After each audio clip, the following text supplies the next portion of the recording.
Ladies and gentlemen, children of all ages, it's Law Mario on your TL, and I'm going to tell you now. This is the 2024 NBA Epitome Game Series, where I pick out one game from each team from the last regular season. I am putting the spotlight on the biggest weakness of the 14 teams that missed the playoffs and the biggest strength of the 16 playoff teams from the regular season. This installment features the Milwaukee Bucks. What a strange season in Wisconsin. It was the first year after 5 seasons with Mike Budenholzer, who won a 2021 championship and won at a 50-game rate every regular season. The Bucks hired former Raptors assistant Adrian Griffin as head coach, traded for Damian Lillard to team up with Giannis Antetokounmpo, and started 30-13. But Griffin was fired and eventually replaced by national TV broadcaster Doc Rivers. The Bucks were able to improve what was a bottom 10 defense, but finished 19-20 after Griffin's firing and were beaten in the quarterfinals by the Indiana Pacers, with Antetokounmpo missing the entire series due to a calf injury. The epitome game for the Bucks came at Detroit in late January, the first of a mini-series. Defensively,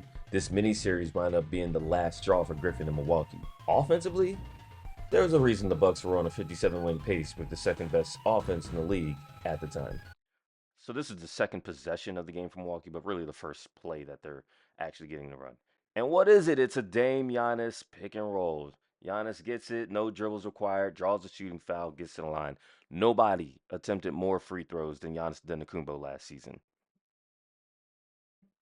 Now, if you've seen a Giannis Antetokounmpo game, you know that he gets to the line a lot. There are games that he'll struggle to actually make the free throws, and this was one of them. Giannis wound up attempting 22 free throws. He missed 11. But it's nice to have a guy as big as Brook Lopez to deal with on the offensive glass. He's ever the opportunist. After Giannis misses a free throw, he gets himself an and one, gets himself to the line.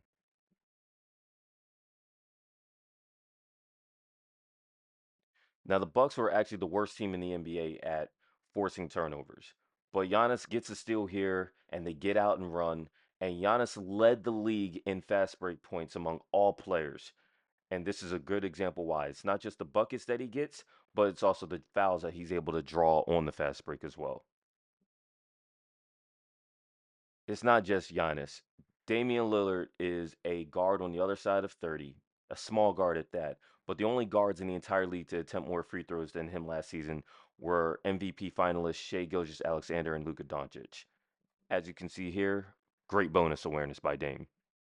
The fact that this game was even close spoke to the issues that have put Milwaukee's coaching situation in turmoil. After all, they fired Griffin 3 days after this game, but they made 35 of 49 free throws in Detroit, and only the Magic and Lakers attempted more free throws than the Bucks last season. Sometimes you win just off of sheer talent. Now Rivers will have his first training camp with the Bucks, and veterans Gary Trent Jr., DeLon Wright, and Taurean Prince replace Malik Beasley, Patrick Beverley, and Jay Crowder, respectively. The offense should take care of itself. The question will be how one of the oldest teams in the East will defend on a nightly basis, especially after they proved a lack of versatility on that end. Stay tuned for the next installment of the 2024 NBA Epitome Game Series, featuring the Philadelphia 76ers.